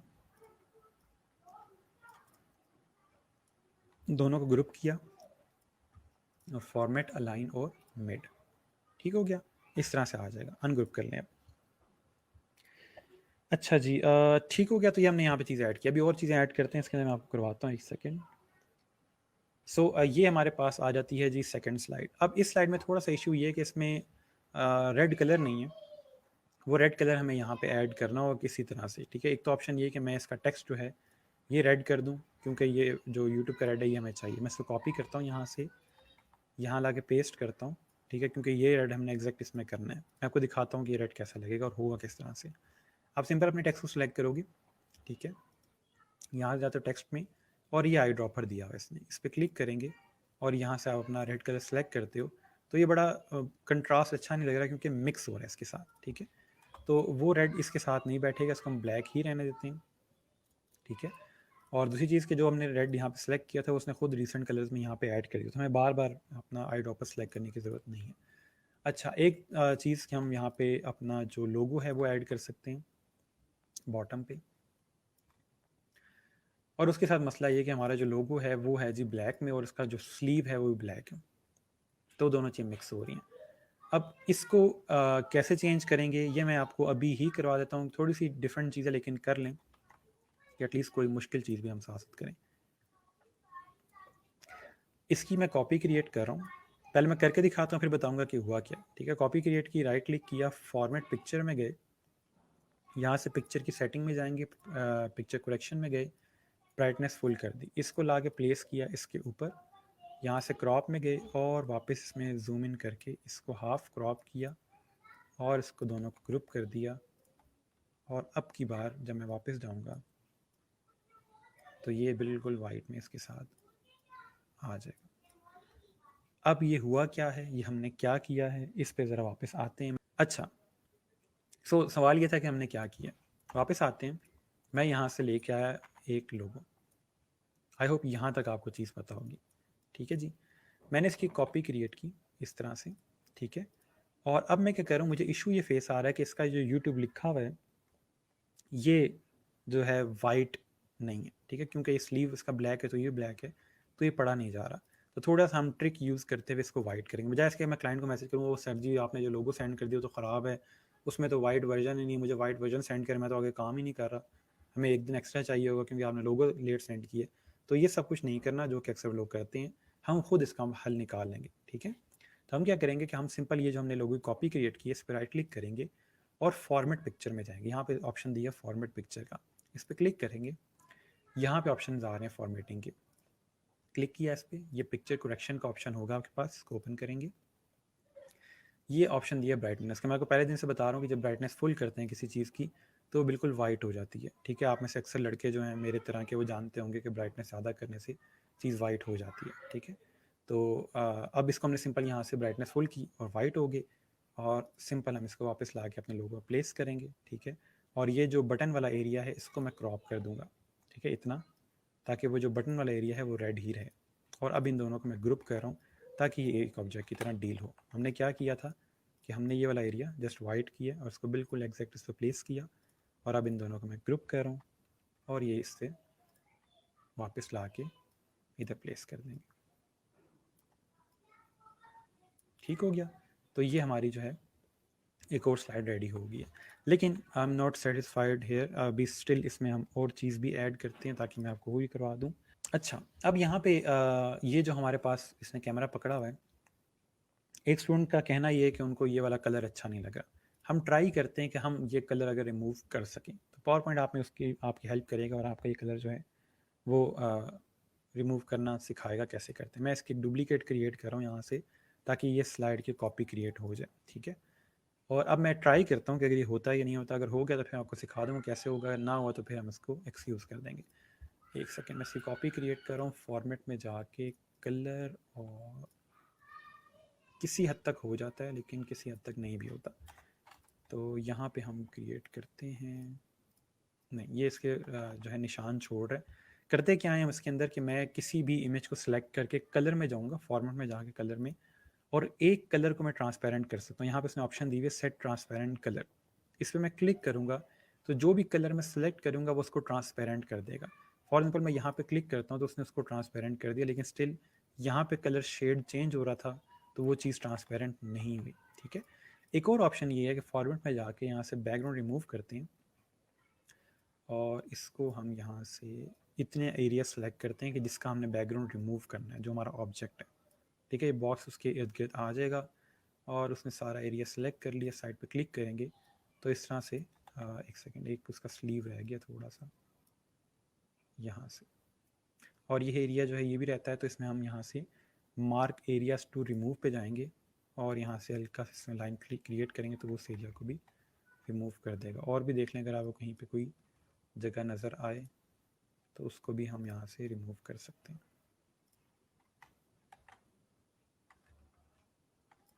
ठीक हो गया। तो इस तरह से उसने उसको रिमूव कर, जिसको हम क्रॉप कर लेंगे। अब बैकग्राउंड जो है हमारा, एक सेकंड में इस एरिया को क्रॉप कर लूँ इतना, ये मैं दोबारा करवाऊँगा, टेंशन ना लें। ये एरिया इतना क्रॉप हो जाएगा और ये बैकग्राउंड अब वाइट आ गया। अब आप चाहें तो इसका जो मर्जी कलर कर लें, इसको हम यहाँ से सेंट बैक करेंगे ताकि बैक पे चला जाए, और आप जो भी कलर चाहें, रेड तो बिल्कुल भी अच्छा नहीं लगेगा, बहुत फेस में आ रहा है, लाइट ऑरेंज सा किया जा सकता है इसी रेड के लिहाज से, ठीक है। तो ये मल्टीपल आपके पास ऑप्शंस मौजूद हैं। तो आपने देखा कि इसमें बैकग्राउंड रिमूव करना कितना आसान है। तो ये दो ऑप्शन मैंने यहाँ पे क्रिएट किए हैं, ठीक है। ये बैकग्राउंड रिमूव वाला मैं आपको दोबारा करवा देता हूँ कि हमने किस तरह किया है। इसी की डुप्लीकेट क्रिएट की, कंट्रोल शिफ्ट डी से डुप्लीकेट क्रिएट हो जाती है, ठीक है। और इसका मैं बैकग्राउंड रिमूव करता हूँ, फॉर्मेट में जाके रिमूव बैकग्राउंड, और आपका जो एरिया आपने पहले वो सिलेक्ट करना है जिसका आप बैकग्राउंड रिमूव करने जा रहे हैं, वो एरिया इतना सेलेक्ट कर लिया, ठीक है, ताकि पावर पॉइंट को पता चल जाए कितने एरिया की रिमूव करना है बैकग्राउंड। और जो जो पिंक हो गया एरिया उसका बैकग्राउंड रिमूव हो चुका है, लेकिन आपने मेक श्योर करना है कि कोई और चीज़ ना रह गई हो यहाँ पे, ठीक हो गया। साइड पे क्लिक करें तो आपका इस तरह से बैकग्राउंड रिमूव हो जाएगा। अब वो जो एरिया हमने बैकग्राउंड रिमूव किया उसी को यूज़ करते हुए मैं एक और यहाँ पे चीज़ क्रिएट करके दिखाता हूँ आपको। इस तरह से बैकग्राउंड रिमूव, और ये रेड आ गया, और इस पर क्लिक करके ब्रिंग टू फ्रंट, तो इस तरह से एक आपके पास चीज़ बन जाएगी। आप अगर इसको फुल स्क्रीन में देखेंगे तो ये चीज़ बनेगी। तो थोड़ा सा जो रेड का वर्जन था वो आपके पास आ जाएगा, ठीक है, इस तरह से। एक सेकंड, इसकी शेप चेंज करने दे रहा मुझे, यहाँ से एडिट में जाके, और एक डोनट शेप होती है ये वाली, ये ज़रा बेहतर है इसमें, इस तरह से यूँ, ठीक है। अब अगर आप फुल व्यू करेंगे तो ये चीज़ बनेगी, ठीक हो गया। तो ये एक आपके पास ऑप्शन है कि अगर आप रेड कलर इसमें ऐड करना चाहते हो, ठीक हो गया। तो ये आई होप कि आपको चीज़ समझ आ गई होगी। हमारा लोगो पीछे रह गया, उसको मैं राइट क्लिक करके ब्रिंग टू फ्रंट करता हूँ, ठीक है, इस तरह से। तो ये हमारी फाइनल स्लाइड जो है वो क्रिएट हो गई है, ठीक है जी। ओके, इसको मैं यहाँ से रिमूव करता हूँ। कल के लेक्चर में हम देखेंगे कि ये वाला जो एरिया फालतू बाहर जा रहा है इसको कैसे रिमूव करेंगे, थोड़ी सी डिफरेंट चीज़ है। अच्छा, सो आई होप ये चीज़ आपको क्लियर होगी यहाँ तक। अब आते हैं नेक्स्ट स्लाइड के ऊपर, ये वाली स्लाइड है, ठीक है। इसमें क्या किया है उसने, अपना जो स्क्रीनशॉट है वो दिया हुआ है, हेडिंग है, और साथ में 3 पॉइंट्स दिए हैं उसने कि हमारे जो डिफरेंट बनाते हैं बाकी तमाम प्लेटफॉर्म से वो क्या हैं, ठीक है। तो थोड़ा सा एरिया यहाँ पे हम न्यू स्लाइड क्रिएट करते हैं, इन सबको हम करते हैं यहाँ से डिलीट, एक सेकेंड, ओके। और उसके बाद हम यहाँ पे ये पहले स्क्रीनशॉट लेके आते हैं, स्क्रीनशॉट लाके यहाँ पेस्ट की, तो फॉर्मेट में जाते हैं और यहाँ पे बने बनाए कुछ डिज़ाइंस दिए हैं उन्होंने इमेजेस के लिए, ठीक है। ये वाला डिज़ाइन भी है, ये कभी ट्राई ना कीजिएगा, जस्ट दिखा रहा हूँ, ठीक है, ये इतना कोई अच्छा नहीं है। अच्छा, उसके बाद उन्होंने यहाँ पे एक सिंपल शेडो दिया हुआ है, ठीक है। ये शेडो ज़रा थोड़ा सा मिनिमल के साथ चल जाता है, ये हमने यहाँ पे ऐड किया, ठीक है। और उसके बाद आप यहाँ पे आओगे और हल्का सा रेड कलर भी ऐड करते हैं, फिर आप कहोगे रेड कलर नहीं है इसमें, तो मैं पहले रेड कलर पूरा कर दूँ ताकि हम उससे बच जाएँ। ये मैं सिंपल यहाँ पे ट्रायंगल क्रिएट किया है, और हल्का सा यहाँ पे और दे दें, और रेड, इसको सेंड टू बैक, और रेड कलर इस तरह से, ठीक हो गया। अच्छा, अब इसके अंदर एक चीज़ मैं आपको दिखाता हूँ कि हम लोग, फॉर एग्जांपल मैं यहाँ पे कोई इमेज दिखाता हूँ आपको, एक सेकंड, पहले मैं करके दिखाता हूँ कि होता क्या। ये फॉर एग्जांपल इमेज है, हम जो क्लिपिंग वाली बात कर रहे थे कि आप किसी शेप के अंदर इसको क्लिप कर सकते हो, वो चीज़ यहाँ पे क्रॉप में जाके क्रॉप टू शेप के ऑप्शन में मौजूद है कि आप किसी भी शेप के अंदर इसको क्रॉप कर सकते हो। फॉर एग्जांपल मैं इसको ओवल में करता हूँ तो ये सर्कल में इस तरह से आ जाएगा, ठीक है। उसके अलावा मैं इसको करता हूँ जी किसी क्लाउड में, तो इस तरह से क्लाउड में आ जाएगा। तो ये इस तरह की भी ऑप्शंस मौजूद हैं इसमें कि आप किसी भी शेप के अंदर इसको क्रॉप कर सकते हो। हम क्लिप करते थे, यहाँ पर डायरेक्ट शेप में क्रॉप हो जाता है। अगर आप एग्जैक्ट सर्कल में करना चाहते हो तो पहले इसको आप जाके एस्पेक्ट रेशो में 1:1 में करोगे ताकि सर्कल बने। ये इस तरह से पूछेगा किस एरिया में करना है, तो हमने इस एरिया में करना है, और उसके बाद यहाँ सर्कल, तो ये आपके पास सर्कल में इमेज आ जाएगा, ठीक है। कोई भी स्टेप समझ ना आए तो पूछते रहिए कि मैं साथ से दोबारा करवा दूंगा। अब आते हैं इसके ऊपर। अब मैं ये करने लगा हूँ कि इसकी मैं आउटलाइन करूँगा यहाँ से ब्लैक, और वापस राइट क्लिक करके फॉर्मेट पिक्चर में जाऊँगा। यहाँ से ऑप्शन आ रहा है इसके फिल एंड लाइन का, ये वाला, और इसकी लाइन ओपन करके इसका जो स्ट्रोक है, स्ट्रोक की विड्थ ये लिखी आ रही है, इसको ज़्यादा करेंगे तकरीबन इतना, और उसके बाद आप इसको क्लोज़ कर लें और फॉर्मेट में जाके क्रॉप में जाएंगे, और अब इसकी शेप हल्की सी यहाँ से ओवल करेंगे, और ये हल्का सा यहाँ से इतना कर देंगे जिससे ये एक डिवाइस की फील दे रहा है कि ये कोई टैबलेट है, ये डिवाइस है जो मिनिमल बिल्कुल डिज़ाइन के अंदर है, ठीक है। ये अगर चीज़ समझ आ गई है तो बता दें, नहीं समझ आई तो भी पूछ लें, ठीक है। तो सिंपल हमने यहाँ पे हल्का सा एक इसमें डिवाइस की लुक एंड फील दी है। अगर आप इसमें और डिटेल देना चाहें तो मैं ट्राई करता हूँ अगर हम वो दे पाएँ। एक सेकेंड,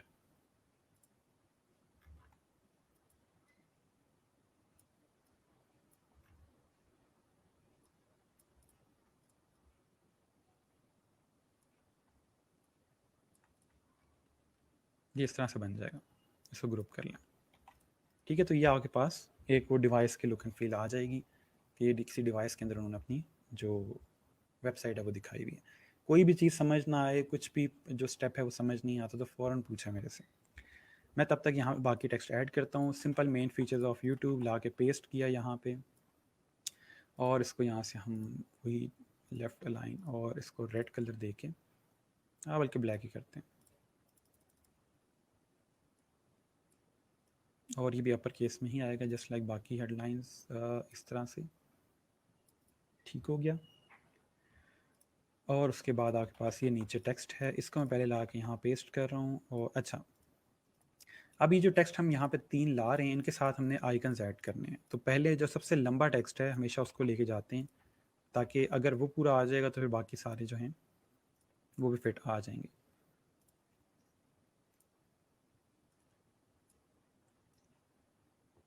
इस तरह से।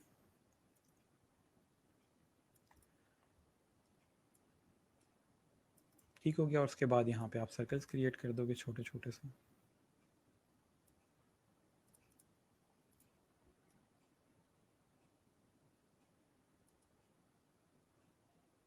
ठीक हो गया। ये तीनों हमने यहाँ पे जो उनके फीचर्स थे वो ऐड कर दिए, और यहाँ से बाकी आप टेक्स्ट ला के पेस्ट कर दोगे। ठीक हो गया।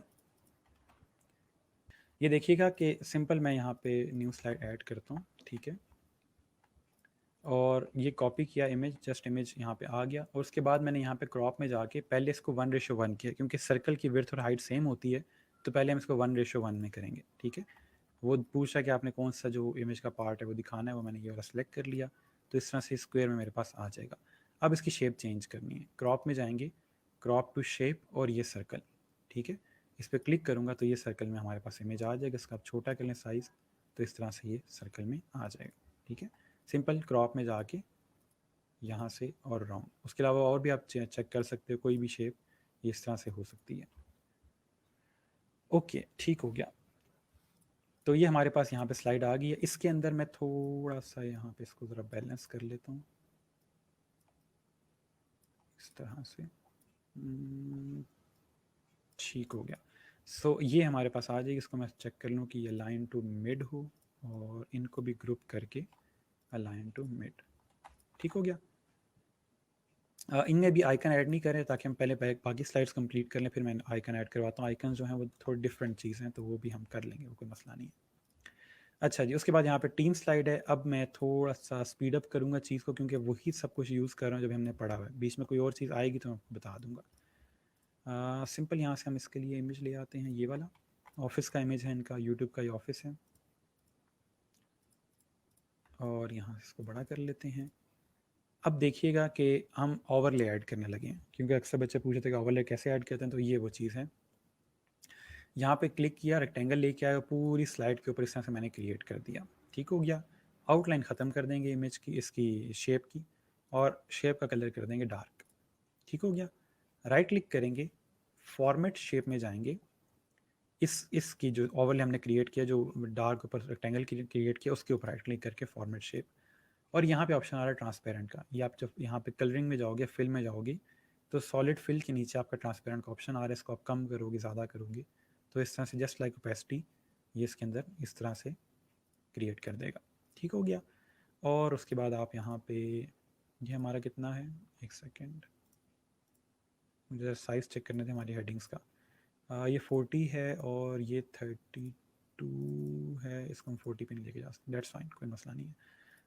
और ये एक हेडिंग में यहाँ से कॉपी कर रहा हूँ, यहाँ ला के पेस्ट कर रहा हूँ, सेंटर वाइट टेक्स्ट, और इसको यहाँ ला के प्लेस करता हूँ। सिंपल प्लेसमेंट है, कोई साइंस नहीं है इसके अंदर। ठीक है, इसको कॉपी किया यहाँ पे, और राइट क्लिक करके यहाँ पेस्ट कर दिया। ठीक है, अब देखिएगा हुआ क्या है। यहाँ से मैं कॉपी करता हूँ टेक्स्ट कंट्रोल सी से, यहाँ ला के कंट्रोल वी पे पेस्ट करता हूँ, तो ये इसको ब्लैक कर देता है। क्यों? क्योंकि यहाँ पे ब्लैक में टेक्स्ट है कैलबरी फॉन्ट में, यहाँ ला के पेस्ट करता हूँ ब्लैक में टेक्स्ट कैलबरी फॉन्ट पे, तो मेरा वो जो यहाँ फॉर्मेटिंग थी वो सारी ख़राब होगी। उस चीज़ को ठीक करने के लिए मैं यहाँ पे राइट क्लिक करूँगा, और ये 3 बल्कि 4 ऑप्शन मुझे यहाँ पे दे रहा है। पहला ऑप्शन ये है कि जो यहाँ की टेम्पलेट या यहाँ की थीम है उसके लिहाज से पेस्ट करूँ। तो ये देखें पीछे आप पेस्ट होगा, तो वो टीम किस तरह से पेस्ट कर रहा है, जो यहाँ की थीम है उसके लिहाज से। थीम क्या है यहाँ पे, ये देखें कैलबरी फॉन्ट यहाँ के सेट हुए हैं। ठीक है, दूसरा ऑप्शन ये है कि जो सोर्स की फॉर्मेटिंग है, कि जहाँ से मैं ये टेक्स्ट लेके आ रहा हूँ, टेक्स्ट कहाँ से लेके आ रहा हूँ, यहाँ पे जहाँ पे 40 कैलबरी का सेट हुआ है। तो यहाँ पे जब पेस्ट करता हूँ तो ये देखें वो सोर्स की फॉर्मेटिंग में पेस्ट कर रहा है। थर्ड ऑप्शन ये है कि एज अ पिक्चर पेस्ट करूँ, क्लिक करूँगा तो ये एज अ पिक्चर पेस्ट हो जाएगा। अभी एडिट नहीं हो सकता, ये पिक्चर बन गई है। ठीक है, तो ये हमें नहीं चाहिए। और लास्ट में एक ऑप्शन दिया हुआ है कि कीप टेक्स्ट ऑनली, कि सिर्फ टेक्स्ट लेके आओ, फॉर्मेटिंग वहाँ वाली ना लेके आओ। तो यहाँ क्लिक करूँगा तो जस्ट जो टीम का टेक्स्ट था वो पेस्ट होगा, वहाँ वाली जो फॉर्मेटिंग है, उसका कलर, उसका फॉन्ट, उसका साइज़, वो चीज़ें नहीं आएंगी। अगर मैं सादा पेस्ट करता हूँ तो ये देखें फॉन्ट, कलर, वो सारा कुछ साथ आ रहा है। लेकिन अगर मैं राइट क्लिक करके और ये वाला करता हूँ कीप टेक्स्ट ऑनली, तो जस्ट जो मेरे पास यहाँ पे टेक्स्ट था वो आएगा, फॉर्मेटिंग नहीं आएगी, और उसी कलर के अंदर यहाँ पे टीम पेस्ट हो जाएगा। ठीक है। अच्छा, अब आ जाते हैं इसके ऊपर कि हम लोगों ने ये इमेजेस वगैरह ऐड करने हैं। तो मैं पहले यहाँ पे इनके जो नाम है उनकी जगह बनाता हूँ। नाम ये वाला कॉपी करते हैं, यहाँ पे यहाँ ला के पेस्ट करते हैं। सेंटर है, टेक्स्ट वाइट करेंगे और यहाँ से लाइट फॉन्ट, और इसको मैं यहाँ पे ला के इसको मिट करता हूँ। अभी मुझे समझ आ रही है कि मेरा जो ओवरले है वो बहुत ज़्यादा लाइट है, तो इसको मैं यहाँ से थोड़ा डार्क कर लेते हैं। Okay fine. सो ये नाम आ जाएगा यहाँ पे, इस तरह से 3 नाम हम यहाँ पे ऐड कर देते हैं। ठीक हो गया, ये 3 नाम आ जाएंगे। अभी बहुत कुछ हमने सीखना है पावर पॉइंट में और, तो इसलिए फ़िलहाल टेंशन लेने की चीज़ें अलाइन कैसे हो रही हैं, रखी कैसे जा रही हैं। इन तीनों इमेजेस को मैं ले जाता हूँ यहाँ पे, ठीक है, और इन तीनों को मैं करता हूँ जी राउंड, इस तरह से। ये वाला भाई साहब ओवल हो गए, इनको हम यहाँ से क्रॉप करते हैं 1:1 में। तो ये इस तरह से यहाँ पे, अब इसके मैं बाल पूरे करूँ या इस बंदे को पूरा करूँ? चलें, इतना काफ़ी है। ठीक है। सो ये तीनों यहाँ पे इस तरह से इक्वल आ गए। अब इन तीनों का साइज़ इक्वल करना है, तो उसके लिए मैं एक का साइज़ लूँगा। पहले एक को प्लेस करते हैं यहाँ पे, इनका साइज़ और बड़ा कर लेते हैं, इतना फ़ाइन। ठीक है। अब इसका साइज़ मैं लूँगा, फॉर्मेट में जाऊँगा, और ये दोनों जो हैं 2.28 का यहाँ पर साइज़ दिया हुआ है कि इसका जो साइज़ है वो क्या है। ठीक है। तो वो मैं यहाँ सिंपल कॉपी करूँगा, ठीक है, और इन दोनों को सिलेक्ट करके इनके साइज़ भी यहाँ पेस्ट कर दूँगा। तो ये इस तरह से दोनों साइज़ में आ जाएंगे, जस्ट लाइक ट्रांसफॉर्म जैसे हम वहाँ पे करते हैं। ठीक हो गया। तो ये तीनों जो हैं इस तरह से यहाँ पे आ जाएंगे। अब इनकी बाउंड्री थोड़ी डिफाइन कर लेते हैं कि एंड कहाँ पे हो रही है पिक्चर। तो ये फॉर्मेट में जाके यहाँ पिक्चर बॉर्डर या होम पे जाके आउटलाइन, ठीक है, जस्ट लाइक आउटलाइन जैसे मैंने पहले ऐड की, और उसकी विड्थ थोड़ी सी ज़्यादा कर लेंगे, इतनी। नीचे जो नाम है वो थोड़े से नीचे कर लेते हैं और बाकी इनके नाम ऐड कर दें। स्टीव शैन ये है, और जवाद करीम जो है, और सॉरी, हमने जवाद करीम जो है यहाँ पे लिखना था, एक सेकेंड, ये यहाँ पे आएगा जवाद करीम, और ये अपने टेक्स्ट बिल्कुल सेंटर में आएगा इस तरह से। स्टीव ये वाला है, सेंटर है, और ये शेड हार्ले। ठीक हो गया। तो ये इस तरह से तीनों आ जाएंगे। अब बताएं इस स्लाइड में कोई क्वेश्चन हो? ठीक है जी। तो ये आई होप यहाँ तक जो है स्लाइड आपको क्लियर होगी। अब आ जाते हैं लास्ट स्लाइड के ऊपर। मैं ये सारा कुछ रिपीट करवा दूंगा बीच बीच में, जो चीज़ें आपको नहीं आई तो कोई मसला नहीं है। ठीक है, मैं मेक श्योर ये कर रहा हूँ कि हर चीज़ कवर हो जाए, फिर हम आगे चलेंगे। ओके, सो ये है जी last slide, let's get in touch. और उनका जो भी कॉन्टैक्ट इन्फॉर्मेशन वगैरह है वो उन्होंने यहाँ पे दी हुई है, तो वो हम देख लेते हैं कि ये कैसे हम यहाँ पे फिट करेंगे। अच्छा, सबसे पहले हम यहाँ पे न्यू स्लाइड क्रिएट करते हैं। इस सारे को यहाँ से डिलीट करते हैं, और उसके बाद यहाँ पे ये वाली इमेज ले आते हैं और इसको यहाँ पेस्ट करते हैं इस तरह से। और यहाँ पे तकरीबन कॉन्टैक्ट इन्फॉर्मेशन लिखेंगे, तो इतना मैं इसको क्रॉप करता हूँ।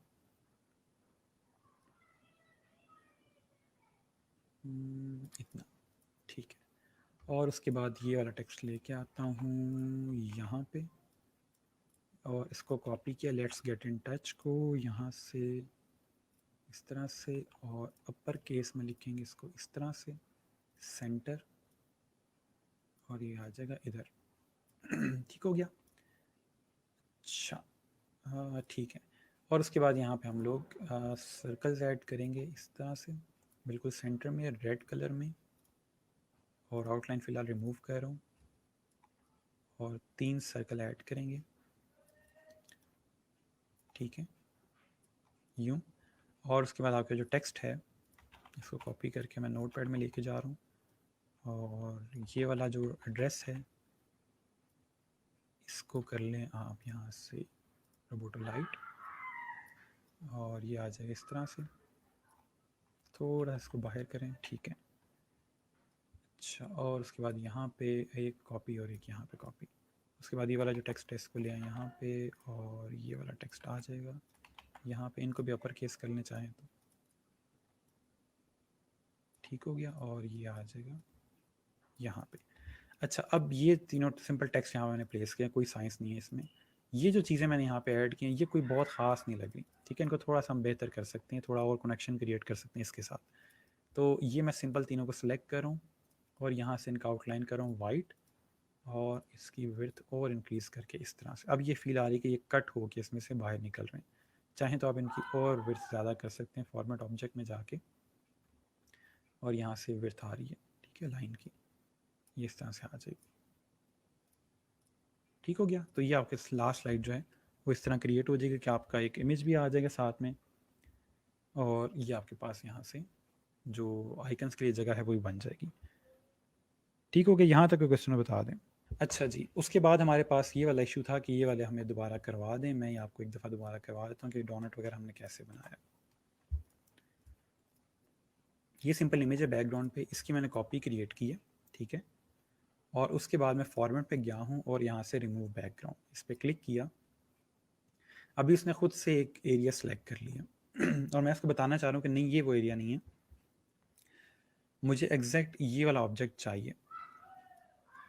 तो मैंने यहाँ पे उतना एरिया सेलेक्ट करिए, साथ साथ वो अपना जो बैकग्राउंड रिमूवल है वो खुद बेहतर करता जा रहा है खुद को, ठीक है। तो मैंने उसको बता दिया कि जी इतना एरिया मुझे चाहिए, उसने रिमूव कर दिया उसमें, ठीक हो गया। साइड पे क्लिक करें और अब जो न्यू रिमूव हुआ है वो ला के उसके बिल्कुल फ्रंट पे रख दें, ठीक है जी।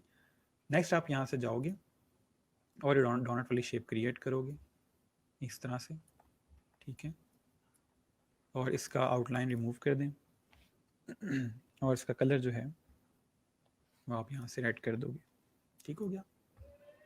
और इसको ब्रिंग टू फ्रंट, तो ये आपके फ्रंट पे आ जाएगा। तो ये चीज़ है हमने जो आज की है ठीक हो गया। तो ये हमारे पास यहाँ पे तमाम स्लाइड जो हैं वो रेडी हो गई हैं। अब इनमें अगर आपका कोई क्वेश्चन हो, कोई स्लाइड रिपीट करवानी हो, कोई चीज़ समझ ना आई हो तो वो बता दें। इसको साथ सेव कर लेंगे। मैं आपको साथ ये बता देता हूँ कि ये एक्सपोर्ट कैसे होगी एज अ PDF। तो फाइल में जाके यहाँ पे एक्सपोर्ट का ऑप्शन आ रहा है, सेव एज नहीं, यहाँ पे एक्सपोर्ट का ऑप्शन आ रहा है, इस पर क्लिक करेंगे तो ये आपको मल्टीपल ऑप्शंस दे रहा है, ठीक है। तो हमने इसको सिंपली PDF में एक्सपोर्ट करना, तो क्रिएट PDF और ये क्रिएट PDF का ऑप्शन आ रहा है, इस पर क्लिक करेंगे तो यहाँ पे पब्लिश पे क्लिक करेंगे, यानी कि PDF यहाँ पे उसने दिया हुआ है फाइल टाइप, ठीक है, और पब्लिश करेंगे तो ये PDF में उसको पब्लिश कर देगा और साथ ही ओपन करके आपको दिखा देगा कि जी PDF में ये ऐसी लगेगी, ठीक हो गया।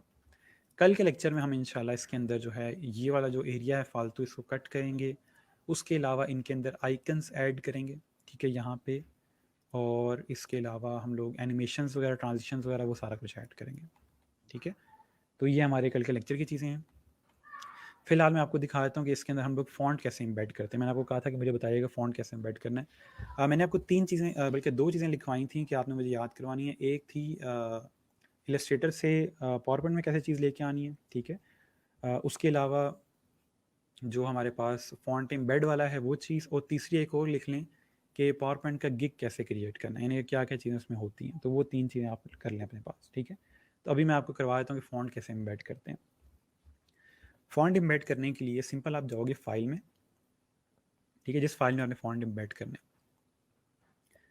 अभी मैं आपको दिखाता हूँ कि ये जो हमारी फाइल यहाँ पे क्रिएट हुई है ये 9.64 MB की है, ठीक है, 9.64 MB की हमारी फ़ाइल है। और अब मैं इसमें फ़ॉन्ट एम्बेड करूँगा तो इसका साइज़ चेंज होना चाहिए, तभी पता चलेगा इसमें फ़ॉन्ट एम्बेड हुए हैं। तो मोर में जाएंगे यहाँ से और यहाँ ऑप्शंस आ रहा है। हो सकता है कि आप पे डायरेक्ट ऑप्शंस लिखा आ रहा हो, मेरा यहाँ पे मोर और ऑप्शंस लिखा आ रहा है, ठीक है। मैं फाइल में गया हूँ, मोर और यहाँ से ऑप्शंस, ठीक है। तो इस तरह से एक आपके सामने पूरा जो है वो ओपन हो जाएगा जिसके अंदर मल्टीपल ऑप्शंस आ रहे हैं। ये जनरल के ऑप्शंस हैं, इसमें आप उसने आपको जो यूज़र इंटरफेस है UI जो है उसका ऑप्शन दिया हुआ है। आप यहाँ से ऑफिस का बैकग्राउंड भी चेंज कर सकते हैं कि आपको क्लाउड्स चाहिए, डार्क कलर वगैरह क्या चाहिए। ऑफिस की थीम भी चेंज कर सकते हैं। आप में से कोई डार्क वर्जन यूज़ करना पसंद करता है तो यहाँ से को डार्क ग्रे करेगा और ओके करेगा तो ये डार्क ग्रे हो जाएगा इस तरह का। मुझे ये ज़रा आंखों में चुभता है, थोड़ा अजीब सा लगता है, वरना मुझे पसंद तो बहुत है डार्क वर्जन, लेकिन कोई इतना मज़ा नहीं आता इसमें काम करने का, चीज़ें डल हो जाती हैं बहुत। तो ये कलरफुल यहाँ से चेंज कर देंगे, सो ओके करेंगे तो कलरफुल हो जाएगा। उसके अलावा इसके अंदर और ऑप्शन मौजूद हैं। यूज़र नेम वगैरह है और बाकी इसमें आपका लेने देना कुछ नहीं है, प्रूफ रीडिंग है। अच्छा, अब आ जाते हैं सेव के अंदर। यहाँ पे ऑप्शन आ रहा है एम्बेड का, बिल्कुल एंड पे, ठीक है, एम्बेड फॉन्ट्स इन फाइल, ये ऑप्शन आ रहा है। इस पर क्लिक करेंगे, ठीक है, तो ये दो ऑप्शन आपके पास ओपन कर देता है कि सिर्फ करेक्टर्स को प्रेजेंटेशन में एम्बेड करना है, ठीक है, इससे होगा कि साइज छोटा होगा फाइल का। दूसरा है कि तमाम करेक्टर्स जो हैं उन सबको ऐड करना है, तो आपने सेकंड ऑप्शन सेलेक्ट करना है हमेशा, एम्बेड फॉन्ट्स इन फाइल और सेकंड ऑप्शन, ठीक है, सेव में आए एम्बेड फॉन्ट्स इन फाइल और ये सेकंड ऑप्शन, ठीक हो गया। और इसको जब ओके करेंगे, अभी आपके फॉन्ट्स एम्बेड नहीं हुए, आपने कंट्रोल एस प्रेस करना है, तो ये नीचे लिखा रहा है embedding fonts, control S press करेंगे, सेव करेंगे फाइल को। अब जब फाइल सेव की है तो उसने एम्बेड कर दिए फॉन्ट्स को, और अब अगर आप साइज देखें तो 13.4 MB पे चला गया, पहले 9 MB था, अब ये 13.4 MB पे चला गया है। इसका मतलब ये है कि फॉन्ट्स एम्बेड हो गए। अब जब मैं ये फाइल सेंड करूँगा किसी को तो 7 फॉन्ट चले जाएंगे, ठीक हो गया, ये चले जाएंगे मतलब उसके पास फॉन्ट चले जाएंगे, मेरे से दूर नहीं चले जाएंगे। अच्छा, एक और चीज़ देख लेते हैं, छोटी छोटी चीज़ें हैं। फॉर एग्जांपल हमारे पास ये 3-4 चीज़ें हैं, जैसे हमने अलाइनमेंट सीखी थी, जस्ट लाइक डैट, यहाँ पे भी अलाइनमेंट उसी तरह से है।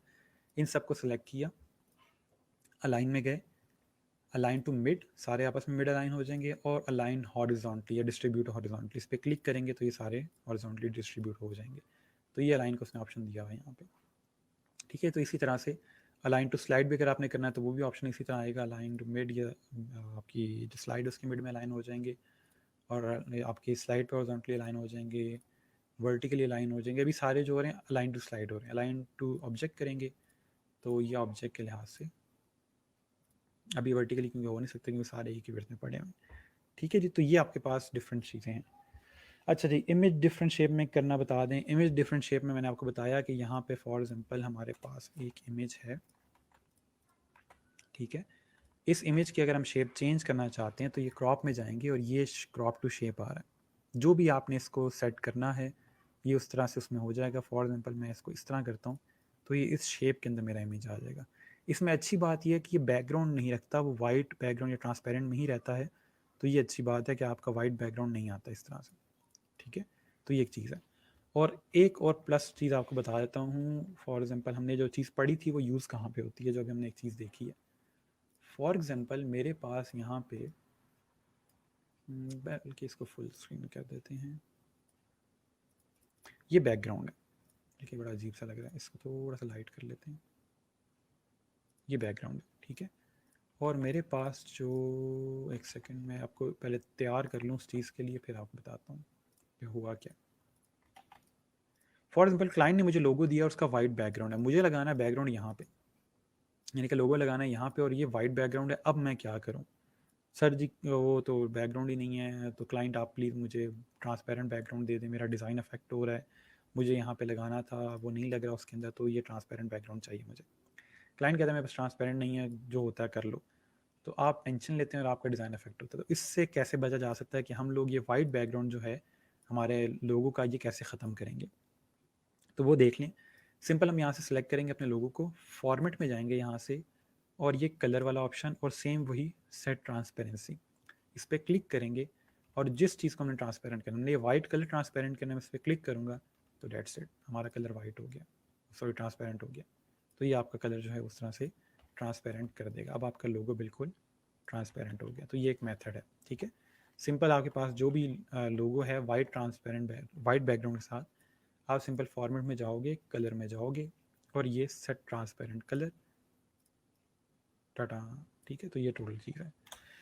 अच्छा, एक सेकेंड, सर मल्टीपल स्लाइड को सेव एज एरर देता है? एरर नहीं देता, वो आपसे सिर्फ आपको बता रहा होता है कि ये सारी सेव हो जाएंगी। एरर पढ़ लिया करें कि वो एरर क्या दे रहा होता है। आप लोग बॉक्स देखते हैं तो वहीं पे डर जाते हैं कि बस एरर आ गया।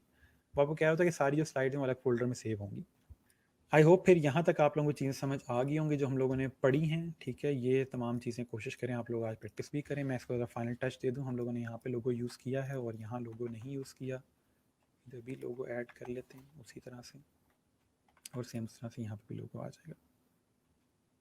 यहाँ पर लोगो हम ज़रा इस साइड ले आते हैं, ज़रा पता चलेगा फाइनल स्लाइड है, ठीक हो गया। तो कल इंशाल्लाह हम लोग बाकी भी इसमें चेंजेस वगैरह कर लेंगे, जो भी इसमें रिमेनिंग चीज़ें हुई। ये आज का लेक्चर था। कोशिश करें कि ये सारी चीज़ें जो आपने पढ़ी हैं ये आज कर लें, ठीक है। अच्छा, अब वापस आते हैं यूएक्स को ज़रा रिमाइंड करें। तो हमने उसमें पढ़ा था कि हमने एक अच्छा एक्सपीरियंस देना है अपने क्लाइंट को।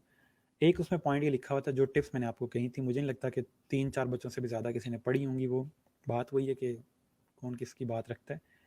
अच्छा, उसमें एक चीज़ थी, उसमें लिखी हुई है कि show a skeleton of websites elements to communicate the overall layout. कि आपका जब तक स्लाइड, जो आपकी ओवरऑल वेबसाइट है, जब तक वो लोड हो रही है, तब तक उसका कोई बेसिक स्केलेटन नज़र आ जाए कि यहाँ पे क्या नज़र आने वाला है। आप में से अक्सर बच्चे अगर फेसबुक देखें तो फेसबुक लोड करते हुए जब तक आपको कोई इमेज नज़र नहीं आ रहा होता, वो वहाँ पे एक एनिमेशन चला रहा होता है जिसके अंदर आपको हल्का हल्का सा वो बॉक्सेस बना के दिखा रहा होता है और मूव कर रहा होता है एक लाइट को दूसरी तरफ। वो बता रहा था कि यहाँ पे कंटेंट आएगा। तो वो जो जगह है, वो जो पॉइंट है, उसको कहते हैं कि ओवरऑल स्केलेटन जो है वो दिखाया जा रहा है, और बाद में वहाँ पे कंटेंट लोड हो जाते हैं। उसका पर्पज़ ये होता है कि जब तक आपकी वेबसाइट लोड हो रही है, आपके यूज़र को पता हो कि टेक्स्ट और इमेजेस कहाँ पे आएंगे, तो वो एक स्केलेटन एक क्रिएट हो जाता है, ठीक है। अच्छा, उसके बाद है जी, if using mega menus organize links into groups and distinguish between clickables and non clickable items.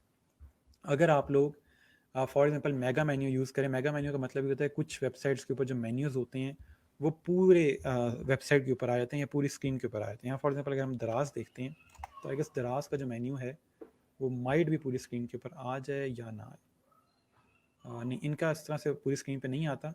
वो होता है नॉर्मली पूरी स्क्रीन पे इस तरह से आपके पास मेन्यू आ जाता है। तो वो उसकी बात कर रहा है कि आपने उसको मेक श्योर करना है कि उस पूरे स्क्रीन में से कौन सा मेन्यू जो है वो क्लिकेबल है, कौन सा टेक्स्ट क्लिकेबल नहीं है। तो आपका फ़ॉन्ट का कलर चेंज करके उससे पता चल जाता है। अच्छा, नेक्स्ट है कि place high priority content at the top of the website, use analytics to determine priorities on different websites या डिफरेंट डिवाइसेस। वही बात कर रहा है कि आपका जो इंपॉर्टेंट टॉपिक है या इंपॉर्टेंट पॉइंट्स है हमेशा वेबसाइट के टॉप पे आने चाहिए। और ये आप ये कैसे देखोगे, डिफरेंट आपके पास वेबसाइट के अंदर सॉफ्टवेयर या प्लगइन्स इंस्टॉल हो जाते हैं जिससे ये पता चलता है कि आपका यूज़र किस पॉइंट पे ज़्यादा रुकता है या किस सेक्शन में ज़्यादा रुकता है, किस तरह रुकता है। तो वो उससे पता चल जाता है कि ये चीज़ ज़्यादा पढ़ी जा रही है, ये चीज़ इंपॉर्टेंट है। तो आप उसको यूज़ करते हुए आपका जो मेन टॉपिक है, मेन इंपॉर्टेंट पॉइंट्स हैं, उसको हमेशा टॉप ऑफ द वेबसाइट रखते हो। अच्छा, उसके बाद है जी, on mobile websites and apps considering making a fonts X height larger to improve its readability. ये एक्स हाइट जो होती है, ये आपके जो CSS की कोडिंग होती है उसके अंदर एक ये आपकी समझ लें कि ऑप्शन है कि जिससे आपका जो फॉन्ट की हाइट है या फॉन्ट जो आपका टेक्स्ट है उसकी हाइट इतनी होती है कि जितनी उसको जगह मिल रही होती है वो उतना बड़ा हो जाता है। तो उससे ये होता है कि आपकी छोटी स्क्रीन की जो होती हैं डिवाइसेस होती हैं, उस पर टेक्स्ट ज़रा इजीली पढ़ा जा सकता है। एज अ डिज़ाइनर इस पॉइंट से आपको कोई लेना देना नहीं है कि एक्स हाइट कैसे हम एडजस्ट करेंगे, लेकिन ये सिर्फ CSS के अंदर ऐड होती है जिससे आपका जो फॉन्ट है वो हमेशा लार्ज, जो उसका मैक्सिमम हाइट होती है उसमें आ रहा होता है। अच्छा, make sure that the text size for headlines on a mobile website is as responsive as the rest of the content. उसका कहने का मतलब ये है कि आपकी जो हेडिंग है या मेन जो आपकी टेक्स्ट हेडिंग है आपकी वेबसाइट की, वो भी रिस्पॉन्सिव होनी चाहिए, जस्ट लाइक बाकी जो आपका कंटेंट है, इमेजेस वगैरह, ग्राफिक्स वगैरह, जिस तरह वो रिस्पॉन्सिव हैं उसी तरह आपकी जो हेडिंग है वो भी रिस्पॉन्सिव होनी चाहिए, ठीक है। सर ये कौन से एनालिटिक्स हैं? ये नॉर्मली आपके पास मुझे एग्जैक्टली नाम नहीं याद क्योंकि बहुत डिफरेंट कंपनीज़ हैं जो एनालिटिक्स दे रही हैं। इसके अलावा गूगल के अपने एनालिटिक्स भी हैं, गूगल एनालिटिक्स देख लीजिएगा। तो वो आपको बताते हैं कौन सा कंटेंट जो है वो बहुत ज़्यादा रीड हो रहा है, किस पे क्लाइंट क्लिक कर रहा है, कौन सा पेज कितने दफ़ा ओपन होता है, कितने व्यूज़ आ रहे हैं, किस किस मुल्क से क्लाइंट आ रहा है, और वो सारी चीज़ें जो हैं वो आपके पास उसमें एनालिटिक्स के अंदर नज़र आ रही होती हैं।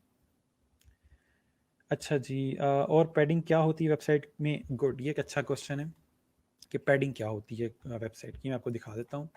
पैडिंग और मार्जिन ये दो चीज़ें हैं जो एक दूसरे के बहन भाई हैं, इसको थोड़ा समझ लें। फॉर एग्जांपल, ये मेरे पास एक टेक्स्ट बॉक्स है, ठीक है, और इसके अंदर मेरे पास सॉरी यहाँ पे मैं आपको दिखाता हूँ। इसका आउटलाइन ख़त्म कर लेते हैं और इसका जो फिल ख़त्म करते हैं, आउटलाइन ऐड करते हैं और यहाँ पे हम टेक्स्ट ऐड करते हैं। मैं पता माहौल बना लूँ या फिर आके जाके आपको समझ आए। लेट्स से ये हमारे पास बटन है,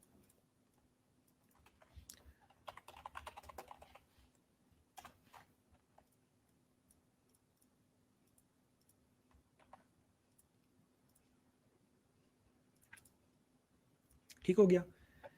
ये एक बटन है हमारे पास, इसमें समझिएगा दो चीज़ें। कौन कौन सी दो चीज़ें? एक आपने समझना है जी मार्जिन क्या होता है और एक पैडिंग क्या होता है।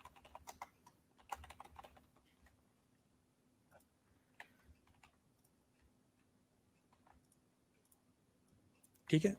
अगर आपको इन दोनों में चीज़ें समझ फ़र्क आ जाता है, पता चल जाता है, तो कल को अगर वेबसाइट डिज़ाइन क्रिएट कर रहे होंगे तो वहाँ पे ज़रा ईजी हो जाएगा। अच्छा, दो चीज़ नॉर्मली यूज़ हो रही थी एक दूसरे के साथ साथ।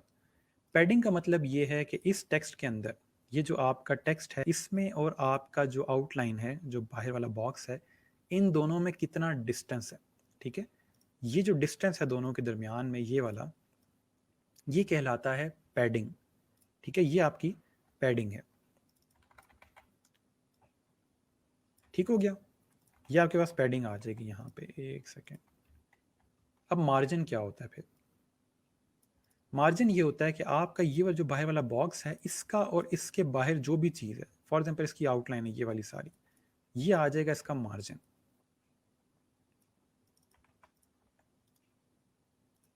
ठीक है, तो ये फ़र्क है दोनों में कि पैडिंग के, इसका टेक्स्ट यानी कि अंदर वाली जो चीज़ है इसका और इसका जो आपस में डिस्टेंस है, ये आपकी पैडिंग है। ठीक है, और टॉप पे अगर इसके इसी आउटलाइन के बाहर जो एरिया है उसमें और जो भी उसके बाहर चीज़ है, वो नॉर्मली होता है कि वो आपके पास एंड ही होता है पूरे आर्ट वर्क का, या आर्ट बोर्ड का एंड हो रहा होता है, कैनवस का एंड हो रहा होता है, उसमें और आपके ऑब्जेक्ट में कितना डिफरेंस है वो मार्जिन कहलाता है। ठीक है, तो अगर मैं इसका मार्जिन कम करूँगा तो चीज़ ऊपर को चली जाएगी, टॉप मार्जिन कम किया तो ऊपर को चलेगी, बॉटम मार्जिन कम करूँगा तो नीचे को चली जाएगी, अगर बॉटम मार्जिन ज़्यादा करूँगा तो ऊपर को चली जाएगी। यानी कि जिस तरफ का भी मार्जिन ज़्यादा कम होगा ये उस तरफ को मूव करेगी। और पैडिंग क्या करती है आपकी, कि पैडिंग आपको बताती है कि आपके अंदर वाली जो चीज़ है इसकी पैडिंग कम ज़्यादा करने से क्या होगा। अगर मैं इसकी पैडिंग ज़्यादा करता हूँ तो ये आपके पास जो है, एक सेकंड में दिखाता हूँ आपको, अगर वेबसाइट में मैं इसकी पैडिंग ज़्यादा करूँगा तो ये चीज़ ऐसे हो जाएगी, पैडिंग ज़्यादा होगी। पैडिंग कम करेंगे तो ये चीज़ ऐसे हो जाएगी। ठीक है, तो इस तरह से ये पैडिंग काम कर रही होती है, यानी कि आपके टेक्स्ट और आपका आउटलाइन इन दोनों का डिस्टेंस जितना है वो पैडिंग कहलाता है, और उसके बाहर का जो डिस्टेंस है वो मार्जिन कहलाता है। तो ये दो चीज़ें हैं जो दोनों में फ़र्क है। अगर चीज़ क्लियर होगी तो बता दें, नहीं पता चला तो फिर भी बता दें तो रिपीट कर दूंगा।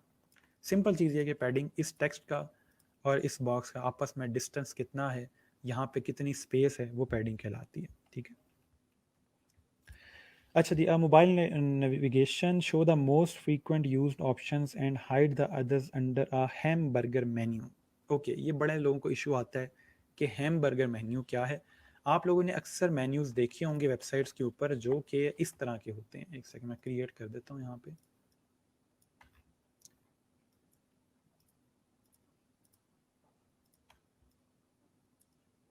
इस तरह के, ये कहलाता है हैमबर्गर मेन्यू, और ये आता है नॉर्मली इस तरह से टॉप में। तो वो ये कह रहा है कि आपकी वेबसाइट में जो इंपॉर्टेंट चीज़ें हैं वो आप यहाँ पे बटन्स दिखा दोगे। ठीक है, इस तरह से आपके पास यहाँ पे जो इंपॉर्टेंट मेन्यू है वो यहाँ पे इस तरह से आ जाएगा। ठीक है, वो सारा कुछ यहाँ पे आ जाएगा, और जो आपकी इंपॉर्टेंट चीज़ें नहीं हैं वो हैमबर्गर मेन्यू के अंदर आ जाएंगी। तो इस पर क्लिक करेंगे तो बाकी चीज़ें यहाँ पे ओपन हो जाएंगी।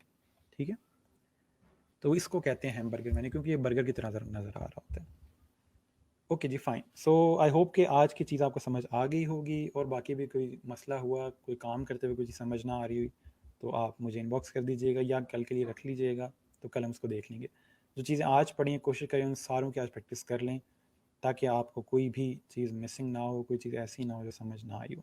ओके फाइन, सही है। तो इसको मैं यहाँ पे क्लोज़ करता हूँ। इंशाल्लाह फिर हम लोग कल इसी को यहीं से कंटिन्यू करेंगे। तब तक के लिए अपना ख्याल रखिएगा, दुआ में याद रखिएगा। अल्लाह हाफिज़।